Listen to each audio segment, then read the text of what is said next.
Next reminder 1 ಇದ್ದಾಗ ನಾವು +6 ಮಾಡ್ತೀವಿ, ಅವಾಗ 1897 +6 ಮಾಡಿದಾಗ 1903 ಬರ್ತೈತಿ.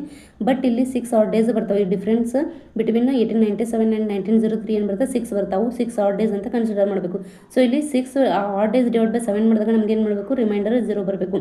ಅಂದಾಗ ಅವು ಎರಡು ಈಕ್ವಲ್ ಕ್ಯಾಲೆಂಡರನ್ನು ಹೊಂದಿರುತ್ತವೆ. ಸೊ ಇಲ್ಲಿ 0 ಬರೋಂಗಿಲ್ಲ. ಸೊ ಅದಕ್ಕೋಸ್ಕರ ನಾವು ನೆಕ್ಸ್ಟ್ ಇಯರನ್ನು ಟ್ರೈ ಮಾಡಿ ನೋಡಬೇಕಾಗುತ್ತೆ. ನೆಕ್ಸ್ಟ್ ಯಾವುದು ಅಂತಂದ್ರೆ ನೆಕ್ಸ್ಟ್ 1903 ಆದ ನಂತರ 1904 1904 ಇದು ಏನಿದು ಲೀಪ್ ಇಯರ್ ಆಗುತ್ತೆ. ಯಾಕಂದರೆ ಯಾವುದೇ ಒಂದು ವರ್ಷದ ಕೊನೆ 2 ಡಿಜಿಟ್ 4ರಿಂದ ಕಂಪ್ಲೀಟಾಗಿ ಡಿವೈಡ್ ಆಗುತ್ತೆ. ಸೊ ಇಲ್ಲಿ 04 ಅನ್ನೋದು ಕಂಪ್ಲೀಟಾಗಿ 4ರಿಂದ ಡಿವೈಡ್ ಆಗಿ ರಿಮೈಂಡರ್ 0 ಬರುತ್ತೆ. ಇದು ಲೀಪ್ ಇಯರ್ ಆಗುತ್ತೆ. ಸೊ ನಮಗೆ ಕೊಟ್ಟಂಥ ಇಯರ್ ಯಾವುದು 1897, ಅದು ನಾನ್ ಲೀಪ್ ಇಯರ್. ಸೊ ನಾವು ಸೇಮ್ ಕ್ಯಾಲೆಂಡರಲ್ಲಿ ನಾನ್ ಲೀಪ್ ಇಯರನ್ನೇ ನಾನ್ ಲೀಪ್ ಇಯರ್ ಇದ್ದಾಗ ನಾನ್ ಲೀಪ್ ಇಯರ್ ಬರಬೇಕು, ಲೀಪ್ ಇಯರ್ ಇದ್ದಾಗ ಲೀಪ್ ಇಯರ್ ಬರಬೇಕು. ಸೊ 1904 ಕೂಡ ಅಲ್ಲಾಗುತ್ತೆ.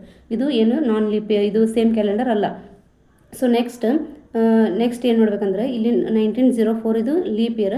1904 ಮೈನಸ್ 1897 ಮಾಡಿದಾಗ ಅಲ್ಲಿ 8 ಆಡ್ ಡೇಸ್ ಬರ್ತಾವೆ. ಸೊ ಇದು ಲೀಪ್ ಇಯರ್ ಅಲ್ಲ, ಸೊ ಅದಕ್ಕೆ ಕನ್ಸಿಡರ್ ಮಾಡಂಗಿಲ್ಲ. ನೆಕ್ಸ್ಟ್ 8 ಆಡ್ ಡೇಸ್ ಬರ್ತಾವೆ. 8 ಡಿವೈಡ್ ಬೈ 7 ಮಾಡಿದಾಗ ಅಲ್ಲೂ ಕೂಡ ರಿಮೈಂಡರ್ 0 ಬರೋಲ್ಲ. ಸೊ 1904 ಅನ್ನೋದು ಏನಲ್ಲ, ನೆಕ್ಸ್ಟ್ 1897 ಅನ್ನೋದು ಸೇಮ್ ಕ್ಯಾಲೆಂಡರ್ ಅಲ್ಲ. ನೆಕ್ಸ್ಟ್